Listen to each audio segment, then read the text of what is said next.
Hoje nós vamos entrar então na segunda etapa dos mandamentos. A primeira etapa dos mandamentos se refere aos nossos deveres para com o nosso Deus.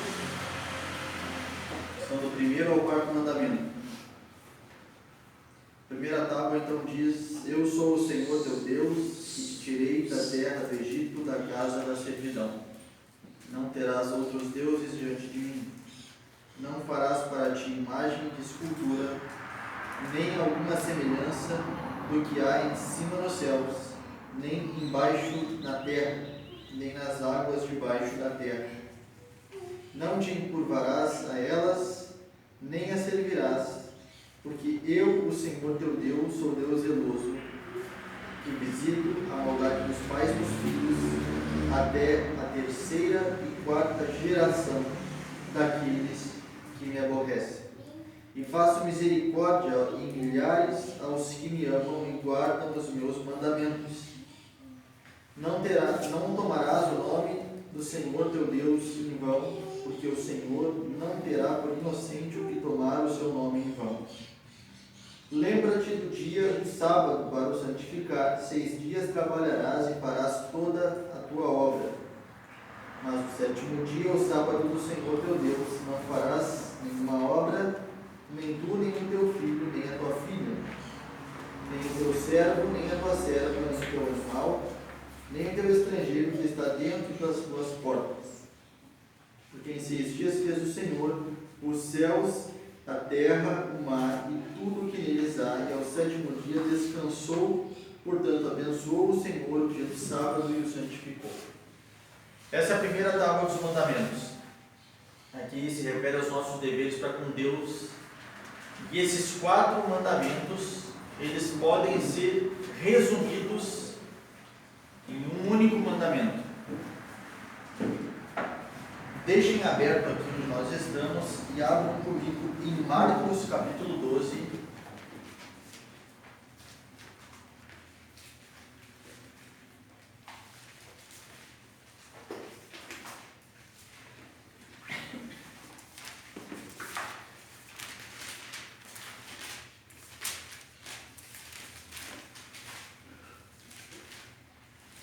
A partir do versículo 28. Ele diz assim: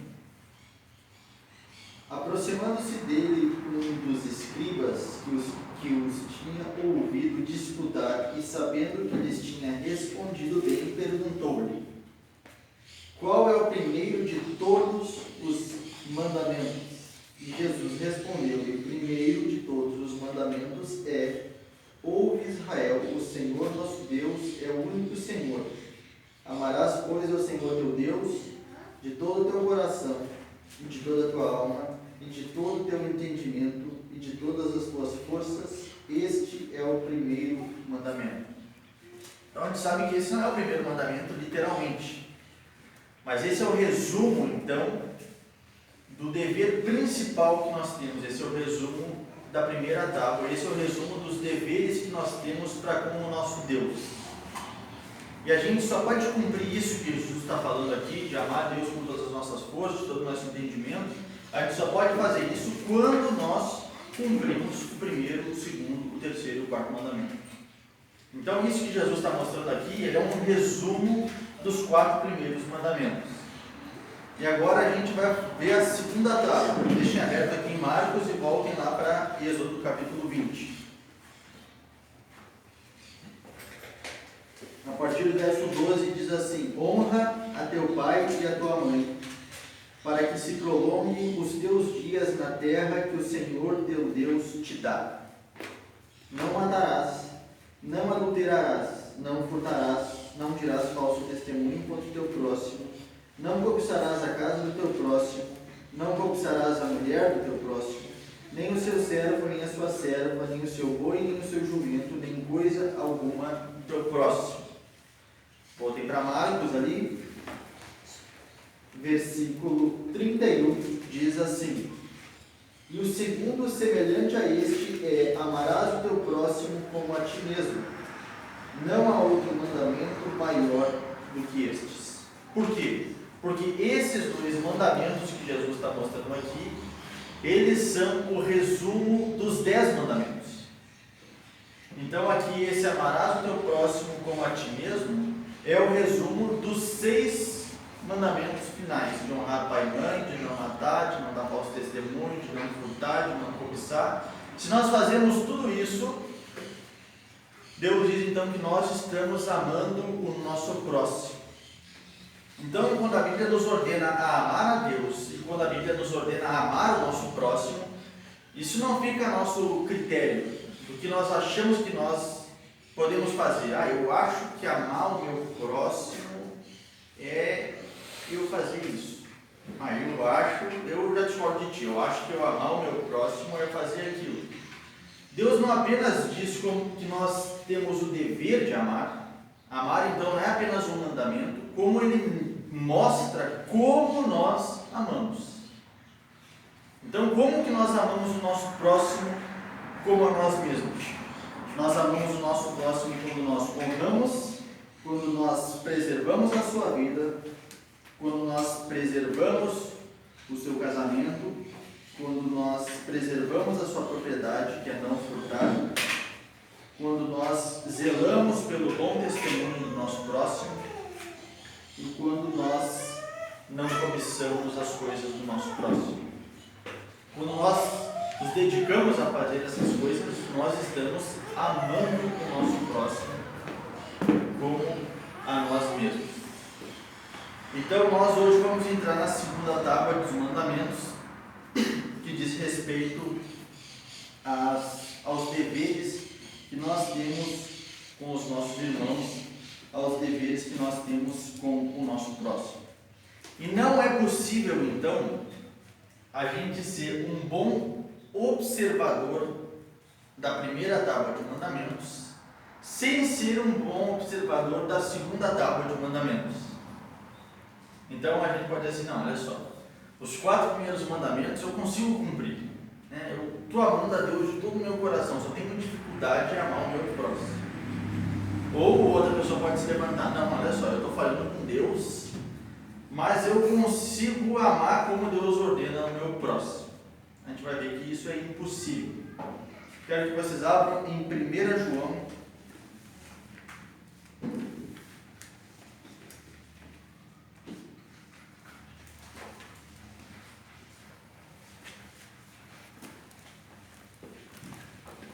capítulo 2,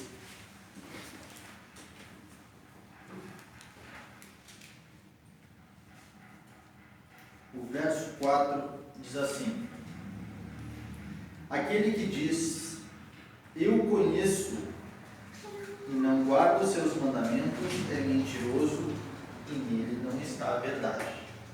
Então, aquele que diz que conhece a Deus, ele observa os mandamentos de Deus. Aquele que diz que ama a Deus, ele guarda os mandamentos de Deus, e não apenas uma parte dos mandamentos de Deus.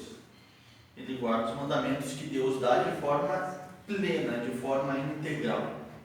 E o que a Bíblia vai nos ensinar, então, é que esse amor que nós temos a Deus, quando nós amamos a Deus corretamente, esse amor que nós temos para com Deus, ele flui para o nosso próximo. Por que ele flui para o nosso próximo? De forma geral, ele flui para o nosso próximo porque o nosso próximo é feito à imagem e semelhança de Deus. Então, como que nós podemos dizer que nós amamos a Deus se nós não amamos aquele que é a imagem e semelhança de Deus? E é isso que João também vai dizer na sua carta. Abram ali em 1 João, no capítulo 4 agora.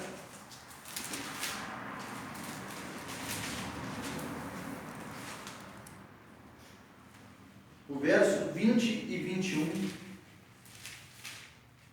diz assim: se alguém diz, eu amo a Deus, e odeia seu irmão, é mentiroso. Pois quem não ama a seu irmão ao qual viu, como pode amar a Deus a quem não viu? E dele temos este mandamento, que quem ama a Deus, ame também o seu irmão. Então a gente vai ver que o que João está fazendo aqui não é nada mais, nada menos do que estar aplicando a lei. Ele está aplicando os mandamentos para as nossas vidas. E ele está mostrando então que nós não podemos amputar a lei. Nós não podemos amputar os mandamentos. Nós não podemos escolher os mandamentos que nós queremos obedecer.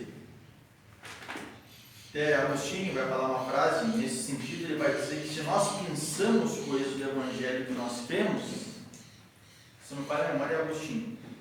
Então não é no Evangelho que nós cremos. Nós cremos, na verdade, em quem? Em nós mesmos. Por quê? Porque eu estou selecionando o que eu quero crer. Então, se eu estou selecionando o que eu quero crer, quem é o Senhor? O Senhor sou eu. Eu determino o que eu creio, eu determino o que eu obedeço, eu determino o que é bom e o que é mal. Quem é o Senhor então? Sou eu o Senhor. Agora, quando nós dizemos que Deus é o nosso Senhor, quando nós dizemos que Jesus Cristo é o nosso Senhor, então nós obedecemos tudo aquilo que Ele nos diz. Aí nós podemos dizer que Jesus é o nosso Senhor. Aí nós podemos dizer que nós obedecemos o nosso Senhor. Porque a partir do momento em que nós paramos de escutar o que Jesus diz e a gente pensa, não, isso para mim não serve, acho que eu deveria fazer outra coisa, acho que amar o meu irmão não é bem assim, acho que amar o meu irmão é diferente, acho que eu não preciso perdoar o meu irmão, acho que isso que ele fez é tão grave que eu não preciso perdoar ele, então eu deixo de crer no Evangelho e eu passo a crer numa religião que eu estou fabricando. E isso é perigoso. Então, aquele que ama a Deus de todo o seu coração, aquele que busca guardar os 4 primeiros mandamentos, necessariamente ele deve observar os outros 6. Porque aquele amor que nós aprendemos a ter por Deus, aquele amor que Deus gera nos nossos corações, que nós dedicamos a Ele mesmo, Ele também nos ordena que nós amemos os nossos irmãos. É isso que João diz. Aquele que diz então, eu amo a Deus, depois o que ele vai falar no final, temos este mandamento desse Deus que nós dizemos que nós amamos, que quem me ama, aqui Deus dizendo, quem me ama, então também ame o seu irmão. Então se vocês me amam, então vocês têm que amar também os irmãos de vocês. E principalmente os nossos irmãos da fé, principalmente o nosso próximo, os nossos irmãos da fé. Se a gente não consegue amar nem os nossos irmãos da fé, aí, olha só, a gente não consegue amar nem aqueles que Deus chamou para a mesma comunhão que nós não conseguimos nem amar os nossos próprios membros. É isso que nós estamos fazendo, e isso é perverso. Aí o que João vai dizer é que nós de fato não amamos a Deus. Se nós não amamos o nosso irmão, então nós não amamos a Deus. E por que a gente não consegue só amar os irmãos corretamente, sem amar a Deus corretamente? Porque o tipo de amor que nós temos pelos nossos irmãos, aquilo que é verdadeiro amor pelos nossos irmãos, é aquilo que Deus nos mostra que é amor. E a gente pode ver que o que tem acontecido aí afora, nas famílias, a gente vê na sociedade, é que se tem confundido o que é amor. As pessoas às vezes nos acham que nós somos radicais. Quem está acontecendo uma mulher de um pastor aí, a Simone parece, né? Ela está sendo perseguida aí, não está? Por causa que ela escreveu um livro dizendo que os pais têm que disciplinar os seus filhos. Biblicamente, disciplinar os seus filhos é o quê? É o quê? Amor. Biblicamente, quando nós estamos batendo nos nossos filhos, nós estamos dando prova de quê? De amor. Claro, se a verdadeira intenção está no nosso coração. Se o cara só quer espancar os filhos, aí obviamente que não é amor. Mas se a gente está disciplinando pela causa certa, que nós queremos privar eles do mal, que nós queremos mostrar que aquele caminho que ele está seguindo, ele termina em dor, ele termina em sofrimento, ele termina na morte eterna, então nós amamos os nossos filhos quando nós corrigimos eles.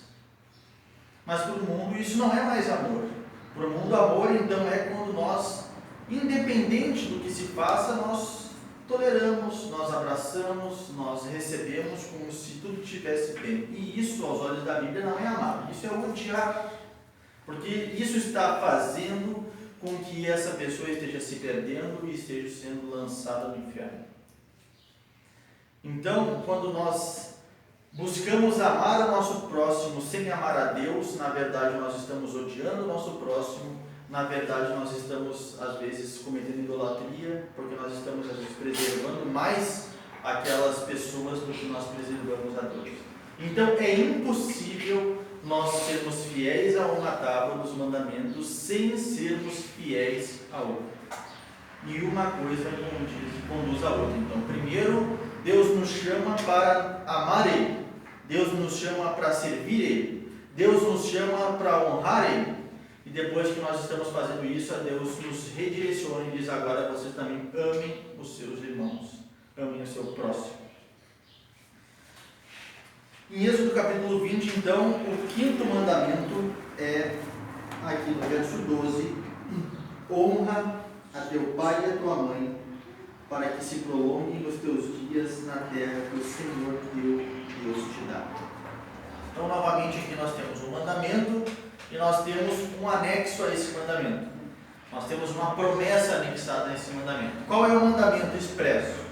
O mandamento expresso é: honra a teu pai e a tua mãe. Esse é o mandamento. E é um mandamento positivo. Deus está dizendo que nós devemos fazer.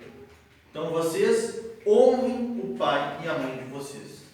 E anexo a esse mandamento, então, nós temos uma promessa. E a promessa é para que se prolonguem os teus dias na terra que o Senhor teu Deus te dá. E como a gente já conversou sobre os mandamentos, se lhe ordena alguma coisa positivamente, o contrário disso é proibido, certo? E se nós temos uma cláusula anexa que é uma promessa, então o oposto disso vai gerar uma maldição.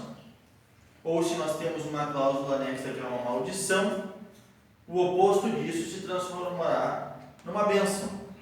Por exemplo, o terceiro mandamento que diz: não tomarás o nome do Senhor teu Deus em vão, porque o Senhor não terá por inocente o que tomar o seu nome em vão. Significa então que Deus condena, significa que Deus detesta aqueles que tomem o seu nome em vão. Agora, se nós corretamente honrarmos o nome de Deus, se nós corretamente empregarmos o nome de Deus, então nós temos uma promessa dele. É que Deus se agrada das coisas que nós fazemos e que nós não precisamos temer o castigo de Deus, pelo contrário, nós temos o seu favor. E no quinto mandamento, então, aqueles que não honram o seu pai e a sua mãe, aqueles que desonram o seu pai e a sua mãe, então eles não devem esperar ter o prolongamento dos dias e dias tranquilos na face da terra, certo? Então você está prometendo para quem cumpre os mandamentos que há prolongamento de dias e uma vida tranquila. O oposto também é verdadeiro.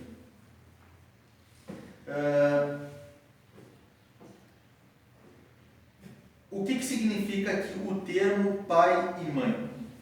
Isso eu queria abordar com vocês, tá? O termo pai e mãe aqui nos mandamentos, ele significa, em primeiro lugar, o nosso pai e a nossa mãe. Mas ele não se resume a este significado. Qual o princípio, então, do quinto mandamento? O princípio do quinto mandamento é nós termos uma sociedade aonde nós honramos as diferentes posições que Deus coloca nas pessoas. Então, na estrutura social que Deus cria na Bíblia para organizar o mundo, para o melhor governo da sociedade, para o melhor governo da família, pela preservação então da ordem, Deus estabelece hierarquias. E o princípio do quinto mandamento, então, é que nós honremos e preservemos as hierarquias que Deus coloca na sociedade. E como exemplo, então, é citado no quinto mandamento a hierarquia mais básica, a hierarquia natural, no qual todos nós estamos sujeitos, e até os descrentes têm ainda isso gravado nas suas mentes que nós honramos aqueles que estão em autoridade sobre nós, na nossa família, que são os nossos pais. Mas isso então não se resume aos nossos pais. Esse mandamento então nos obriga a nós honrarmos, a nós estarmos sujeitos a todas as autoridades que Deus estabelece sobre nós. E a gente vai ver então que, a gente vai ver alguns textos aqui que mostram que no decorrer da Escritura, Deus atribui a essas autoridades uma função paternal, onde nós deveríamos ver nessas autoridades aqueles que, assim como nossos pais, se preocupam com nós, e nós, assim como filhos, devemos então honrar e obedecer esses pais. Então, primeiro eu queria ver com vocês Provérbios capítulo 23.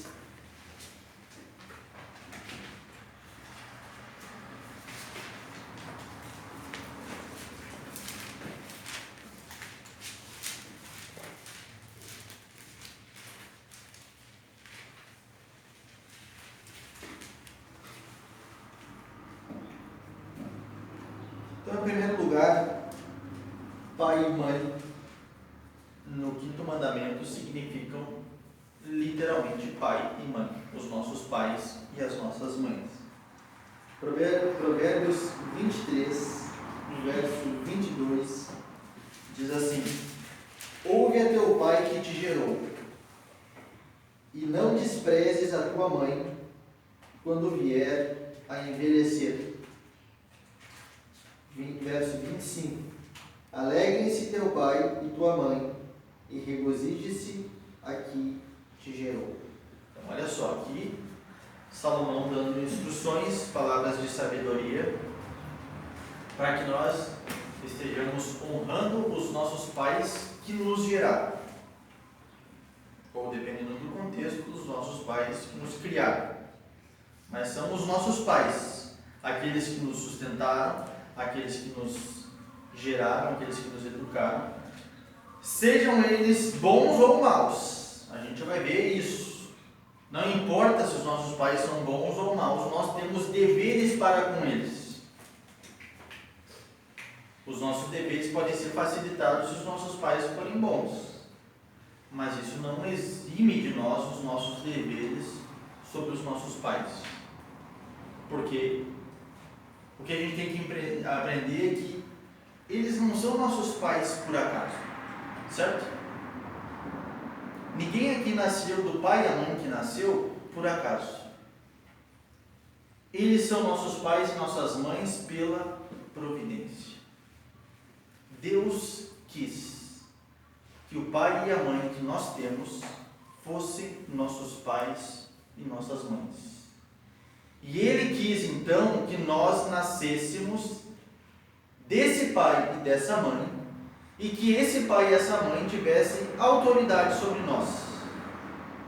Então é nosso dever honrar essas pessoas que Deus colocou sobre nós. E a gente vai aprender então que a honra ela não está intimamente ligada à pessoa, e é por isso que o dever de honra não é meritório. Então não é que aquela pessoa merece ser honrado, que ele é muito bom, que ele é muito legal. Ele merece ser honrado pelo cargo que ele ocupa. Ele merece ser honrado porque Deus o colocou em essa posição de eminência sobre nós, o nosso pai e a nossa mãe. Isso não significa que nós compactuamos com seus erros, e a gente vai ver que isso não significa uma obediência irrestrita.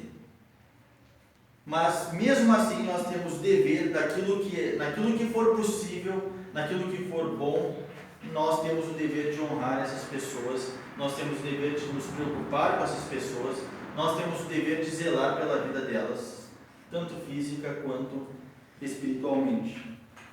Então, em primeiro lugar, o termo pai e mãe ele se refere literalmente aos nossos pais e às nossas mães. O termo pai e mãe ele também pode ser empregado para aquelas pessoas que não são nossos pais e as nossas mães, mas elas são mais velhas do que nós. Nós temos deveres de respeito com essas pessoas, as pessoas que têm mais idade do que nós. Abram em 1 Timóteo capítulo 5.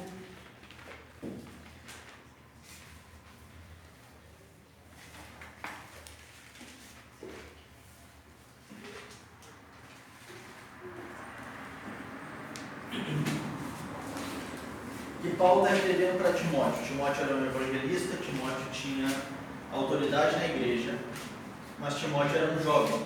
Então tinha pessoas na igreja que eram mais velhas do que Timóteo. E Timóteo era a autoridade sobre essas pessoas.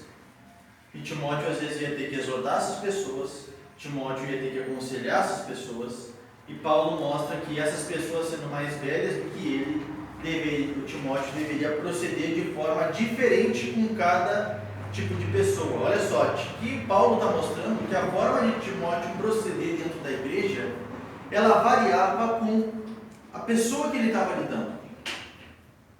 Então, embora todos nós sejamos crentes, todos nós somos irmãos em Cristo Jesus, a forma como nós lidamos com cada um é diferente, dependendo da posição que essa pessoa ocupa, ou dependendo da idade que essa pessoa tem. Olha a instrução de Paulo a Timóteo, no verso 1, no capítulo 5. Não repreendais asperamente os anciãos, mas admoesta-os como a paz. Aqui está falando para um tipo de pessoa. Os anciãos, tu não vai admoestar asperamente. Tu vai falar aos anciãos como tu falaria com o teu pai. Óbvio que Paulo está pressupondo aqui que a pessoa honra o seu pai, né? Aí o cara trata mal o pai. Não, essa é a forma que eu trato meu pai mesmo, né? Aqui ele está pressupondo que tu trata teu pai bem, né? Que tu vai tratar os anciãos da igreja bem. Mas então admoesta-os com a paz. Aos jovens, olha, vai mudar o que Paulo vai falar quando ele for tratar com os jovens.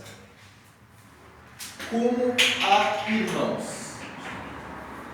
Acho que todo mundo aqui tem irmão, né? Mas se não tem, sabe como é. A gente trata o nosso irmão da mesma forma que a gente trata o nosso pai? Não. A gente tem o mesmo senso de respeito para com o nosso irmão que a gente tem com o nosso pai? A gente respeita o nosso irmão como igual a nós. Agora a gente respeita o nosso pai de forma diferente, não é? Pelo menos deveria ser. Então ele está mostrando aqui que quando ele fosse proceder com os jovens era de uma forma diferente. As mulheres idosas como a mães. Então o parâmetro aqui está na idade, certo? Aos anciões como pais, as mulheres idosas como a mães. As moças como a irmãs em toda a pureza. Então, os jovens tu trata como teus irmãos e os mais velhos tu trata como teus pais.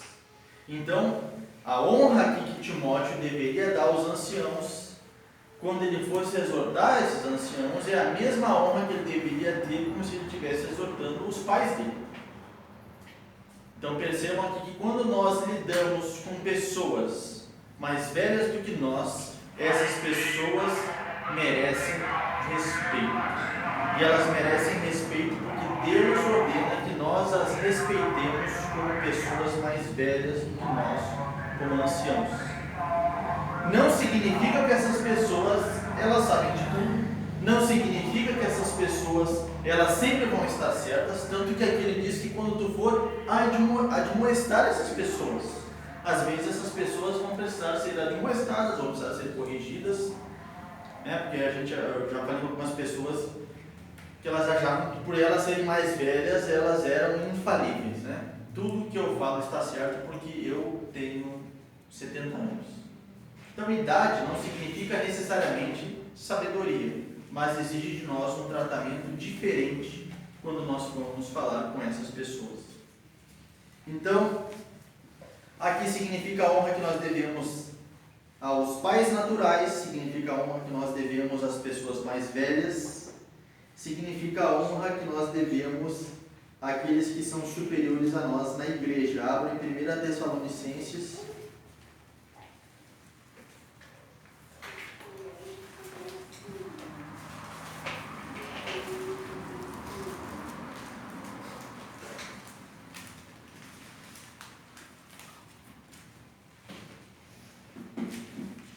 Capítulo 2,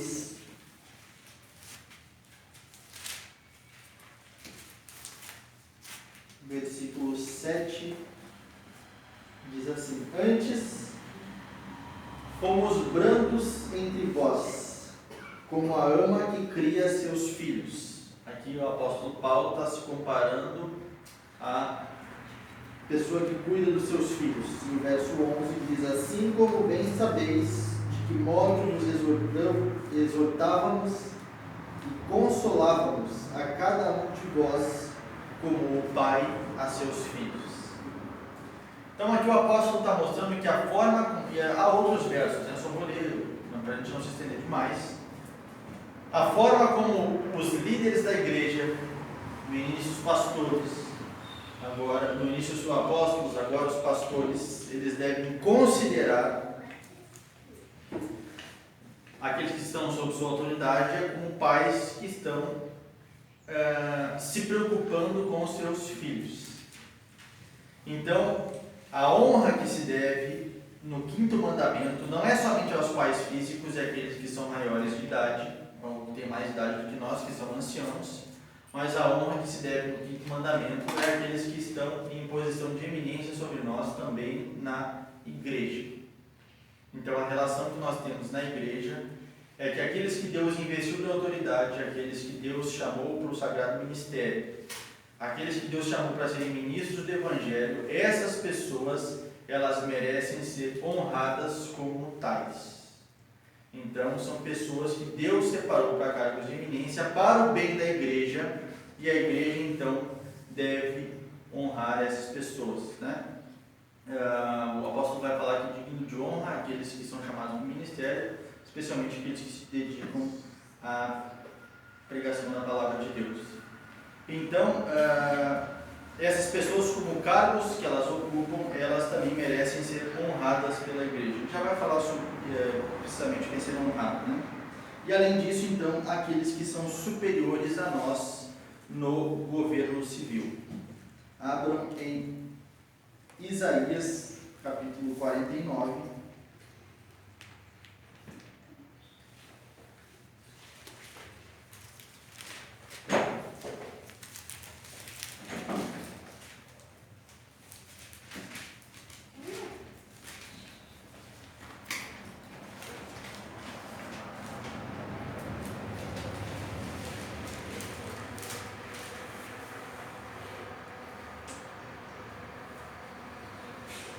Isaías capítulo 49, o versículo é o 23.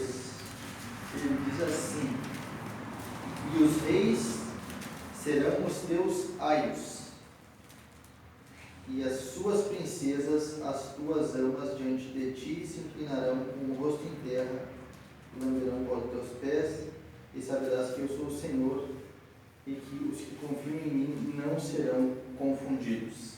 E além disso, abram em Romanos,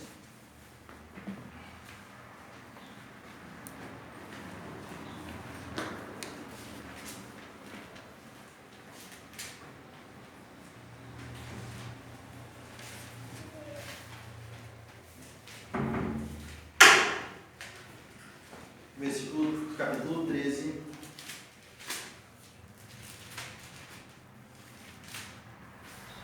verso 1 diz: Toda alma esteja sujeita às autoridades superiores, porque não há autoridade que não venha de Deus, e as autoridades que foram ordenadas por Deus. Aqui falando especificamente das autoridades civis, mas se aplica a todas as autoridades que Deus instituiu. Então nós vemos que o princípio do quinto mandamento é o princípio onde Deus está estabelecendo uma ordem social para o nosso bem, aonde Deus colocou essas pessoas nesses cargos de eminência, sejam cargos de eminência na família, sejam cargos de eminência na igreja, ou sejam cargos de eminência no Estado, para o bem geral, para promover a ordem, para promover a edificação. E a gente pode ver nos nossos dias que aonde esse princípio do quinto mandamento é deturpado, aonde não se há mais a distinção entre aqueles que merecem ser honrados e aqueles como superiores e aqueles que merecem ser honrados como iguais, a gente vê que entra o caos e a anarquia.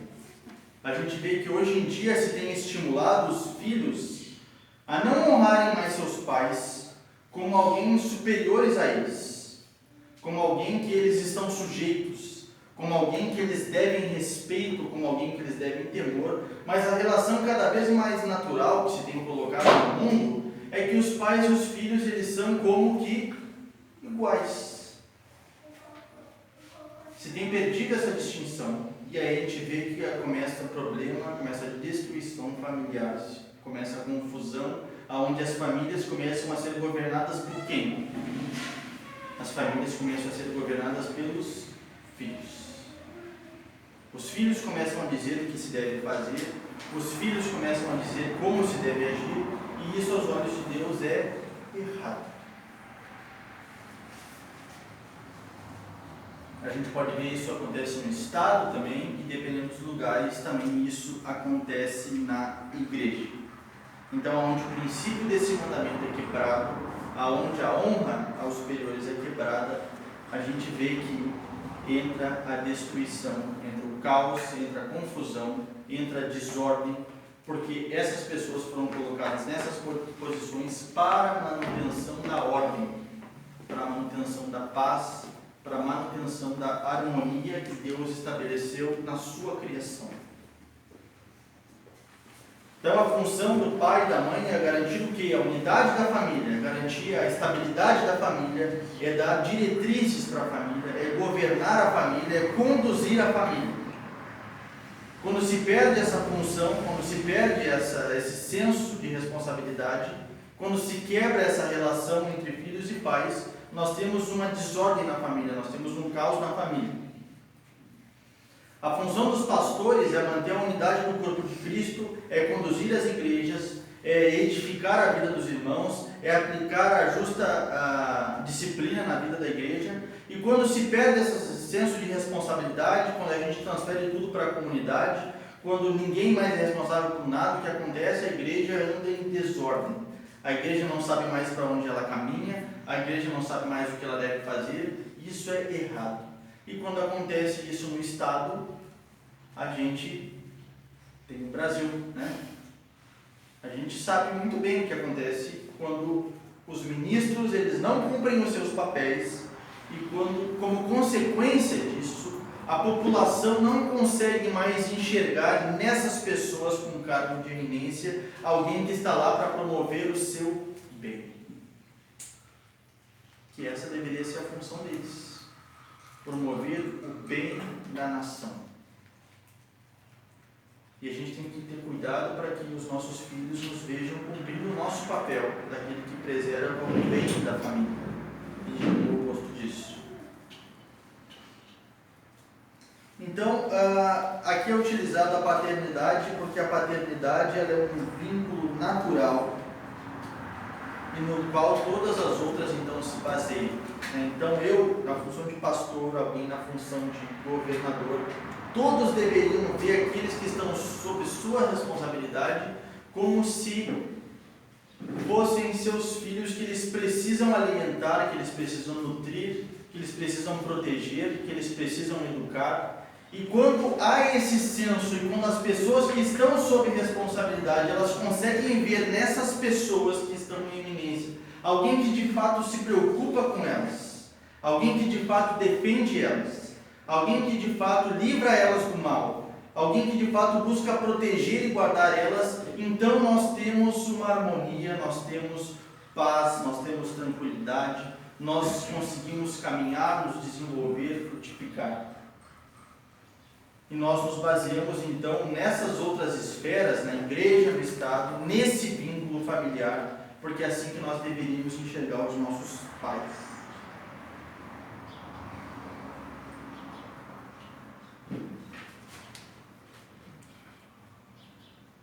A autoridade então dessas pessoas ela é uma autoridade dada por Deus, né? E aqui a gente vê que a própria autoridade dos pais é uma autoridade dada por Deus. Como a gente já disse, que ninguém nasce dos pais que nasceu por acaso. Calvino, comentando o 5º mandamento nas Institutas, ele diz assim: são monstros, não seres humanos, os que infringirem o poder paterno por desrespeito e insubordinação. Isso parece pesado para nós hoje. Por quê? Porque a honra aos pais, a honra às autoridades, isso tem se diluído geração após geração. Só que aos olhos da Escritura, aos olhos de Deus, aqueles que não honram os seus pais, aqueles que não honram as autoridades que Deus instituiu, isso é perverso. E aqui ele está partindo do fundamento básico, né? Aquele que não consegue honrar nem o pai e a mãe, que naturalmente nasceu, que naturalmente tem vínculos com essa pessoa, então ele diz, essa pessoa não é um ser humano. Essa pessoa é um monstro. A gente vê que até os animais têm cuidado pelos seus filhos, e às vezes os filhotes ali, quando crescem, honram aqueles que geraram eles. Nós não conseguimos fazer. Então, sendo que nós às vezes somos piores do que os animais quando nós fazemos isso.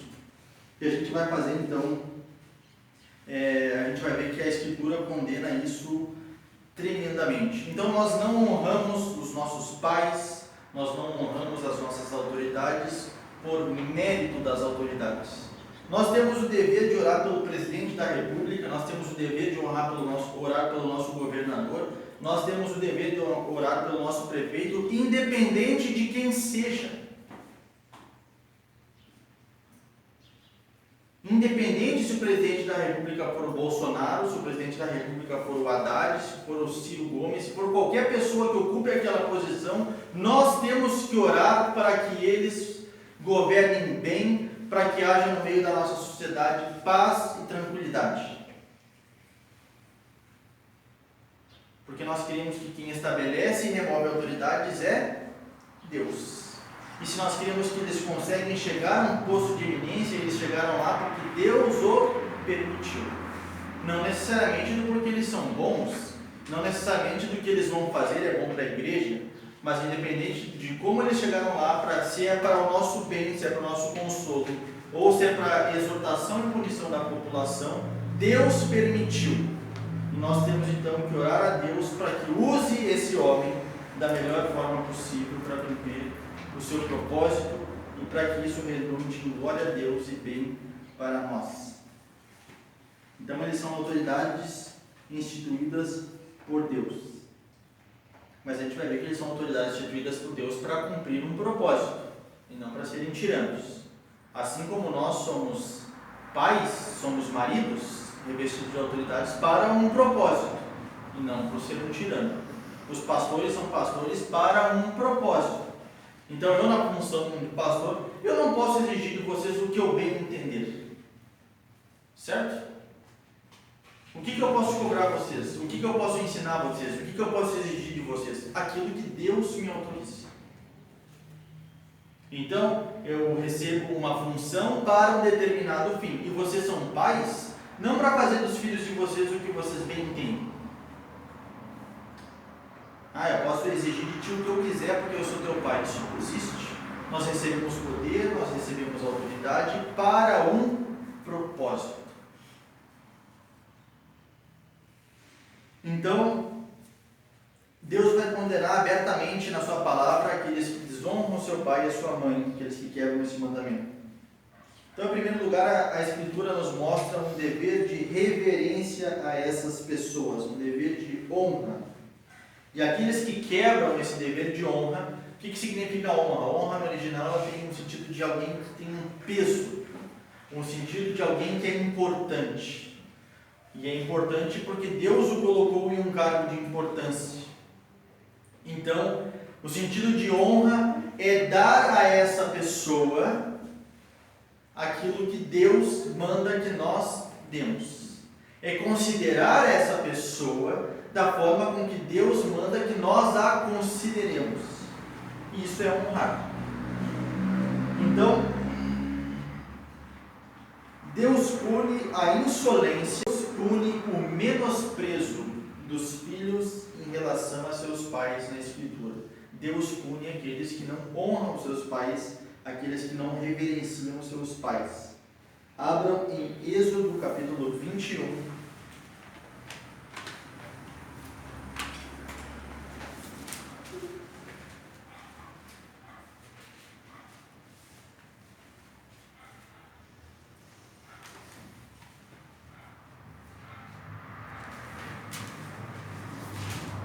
versículo 17 diz: quem amaldiçoar a seu pai ou a sua mãe, certamente morrerá.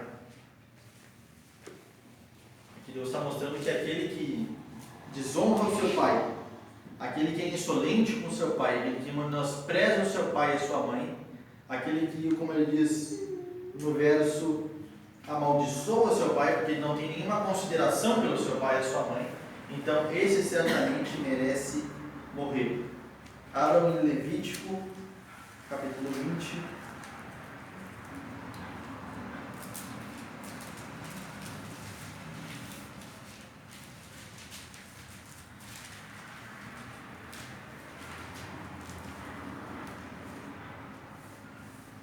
Verso 9 diz: quando um homem amaldiçoar a seu pai ou a sua mãe, certamente morrerá.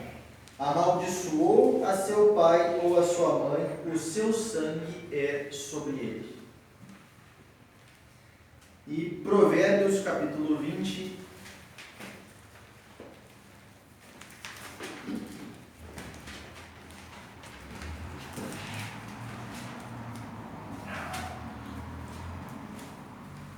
verso 20. O que a seu pai ou a sua mãe amaldiçoar, apagar-se-lhe-á a sua lâmpada e ficará em trevas densas. Então, olha como Deus considera aqueles que desonram seus pais, aqueles que não reverenciam seus pais, aqueles que não reverenciam as autoridades que Deus colocou. Deus pune a insolência e o menosprezo dos filhos em relação a seus pais. Os filhos também têm um dever de obediência em relação aos seus pais. E Deus pune, então, os filhos que forem desobedientes a seus pais. Por quê? Porque Deus colocou os pais, Deus colocou as autoridades para o nosso bem, para que nos ensinem, para que nos governem de acordo com a palavra de Deus. E aqueles que não se submetem a seu pai e a sua mãe, naquilo que for justo, a gente vai ver isso, então eles não estão desobedecendo somente às autoridades, mas eles estão desobedecendo ao próprio Deus. Abram em Deuteronômio capítulo 21.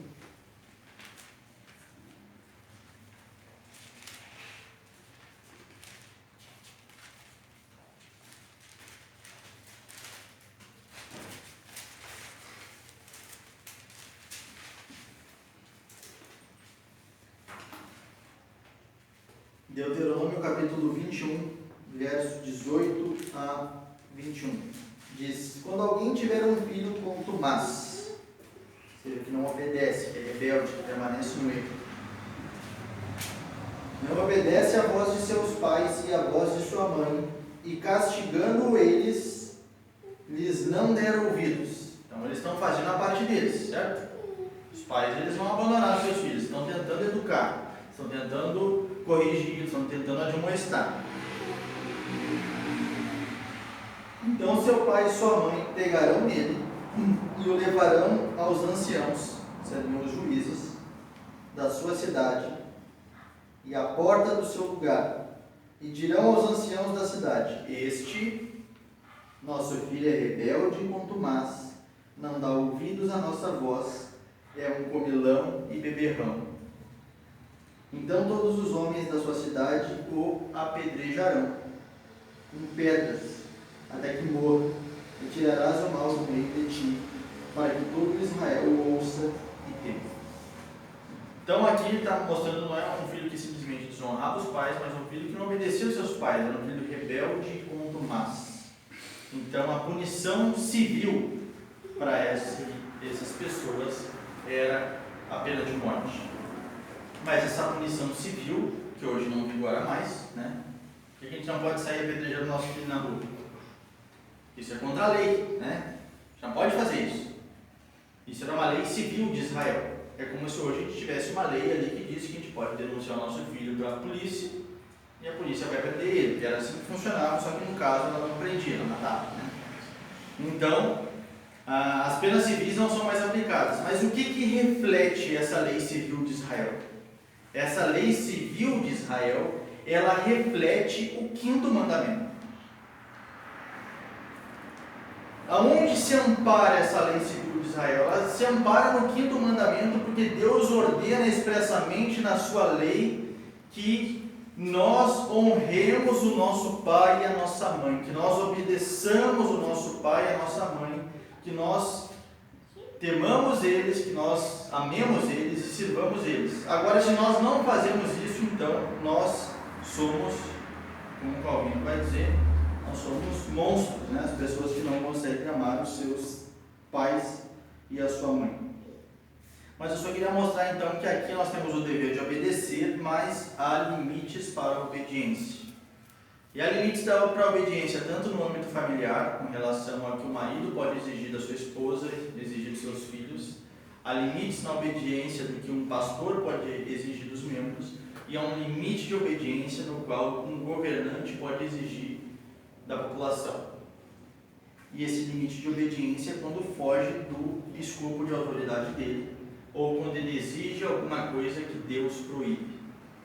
Por exemplo, Atos capítulo 4, versículo 15 diz: respondendo, porém, Pedro e João lhes disseram, aqui eles estavam diante do sinédrio, aqui eles estavam diante de autoridades civis, autoridades legais: julgai vós, se é justo diante de Deus ouvir-vos antes a vós do que a Deus. Então aqui eles questionam, olha só, Deus está me exigindo fazer A. Aqui no caso deles, Deus está nos exigindo pregar o Evangelho, no caso específico deles aqui, anunciar a obra de Cristo. E vocês estão dizendo para nós, vocês são nossas autoridades, nós respeitamos vocês, mas vocês estão exigindo de nós que nós não preguemos o Evangelho. Aí eles falam para essas autoridades: eu quero que vocês reflitam, quem eu devo obedecer? Vocês ou Deus? E a resposta é claro que é Deus. Depois Pedro vai dizer então que antes importa obedecer a Deus do que obedecer aos homens. Aí algumas pessoas vão distorcer que nós não precisamos obedecer aos homens. Não, nós não obedecemos os homens naquelas leis que ferem as leis de Deus. Nós não obedecemos a tirania e assim por diante. Então nós temos o dever de honrar, nós temos o dever de obedecer naquilo que aquelas pessoas foram colocadas para fazer, e desde que aquilo não fira a palavra de Deus. E além disso, nós temos o dever de cuidar e preservar os nossos pais e aqueles que foram colocados sob autoridade sobre nós. Abram em Mateus capítulo 15.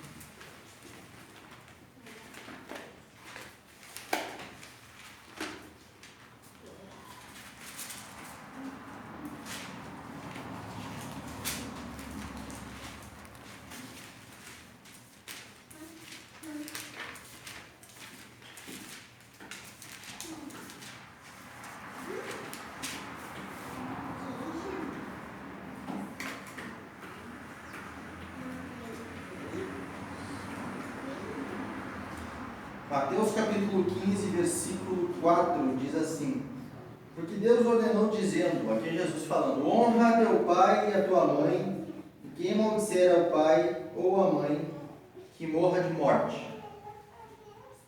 Mas vós dizeis, qualquer que disser ao pai ou à mãe, oferta ao Senhor o que poderias aproveitar de mim. Esse não precisa honrar nem a seu pai, nem a sua mãe. E assim invalidastes pela vossa tradição o mandamento de Deus. Então nós temos o mandamento de honrar os nossos pais e as nossas mães, de honrar as nossas autoridades. E isso está incluso o mandamento de cuidar delas, de preservar a vida delas, de se preocupar com elas. E isso, não somente enquanto a gente vive com nosso pai e nossa mãe, mas esse é um preceito para a vida inteira. O apóstolo vai dizer que nós não podemos abandonar as viúvas, ali no sentido dos mais velhos, vai dizer lá, quando ele fala para Timóteo, aquele que tem...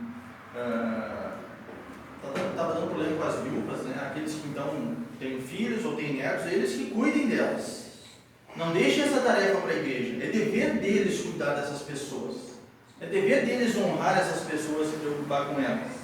Então esse é um dever que se estende para a nossa vida inteira. Nos preocuparmos com os nossos pais. Ah, mas eu não me dou muito bem com meu pai, com a minha mãe. Ah, mas o meu pai e a minha mãe foram ruins para mim. Ah, mas o meu pai e a minha mãe, eles fizeram não sei o que. Não importa, eles são o teu pai e a tua mãe. Deus colocou eles como teu pai e a tua mãe, e tu obedece o mandamento primariamente, não é por amor a eles. Primariamente tu obedece os mandamentos por amor a Deus. E às vezes com a nossa forma de tratamento diferente da forma que eles nos trataram, nós somos uma bênção para eles. Nós somos luz para eles. E eles glorificam ao Pai que está nos céus por causa das nossas obras de amor que nós fazemos a eles, porque nós devemos o que Deus ordena. Nós temos o exemplo disso na vida do próprio Cristo. Um dos aspectos da encarnação de Jesus é que ele teve pai e mãe carnal. Teve José, teve Maria, e todas as vezes, não são muitas, mas as vezes que mencionam o relacionamento de Cristo com seus pais, dizia que Cristo honrava seus pais. Dizia que Cristo obedecia o que seus pais lhe ensinaram. E a gente pode ver que Cristo se preocupa com seus pais até o momento da sua morte. É registrado no Evangelho que um pouco antes dele morrer, então tinha Maria à beira da cruz e tinha um discípulo de Jesus juntamente com ela. E o que ele diz para esse discípulo? Ele diz: eis aí a tua mãe e eis aí o teu filho. Por quê? Porque era a tarefa dele cuidar de Maria como homem. Era a tarefa dele cuidar dela, porque isso é nossa tarefa. Só que ele ia morrer, ele não ia mais estar ali. Então o que ele fala antes disso? Ele continua honrando a sua mãe, ele continua honrando a sua família, quando ele diz: eu não vou cuidar de ti porque eu vou entregar minha vida aqui, mas eu peço que tu cuide dela. Então nós temos o exemplo na vida do próprio Cristo, que cuidou, honrou os seus pais até a sua morte. E esse é o nosso dever, então. Nós temos que honrar os nossos pais, nós temos que cuidar deles, nós temos que ser uma bênção para eles, independente do que eles fizeram para nós, independente se eles foram bons com nós ou não.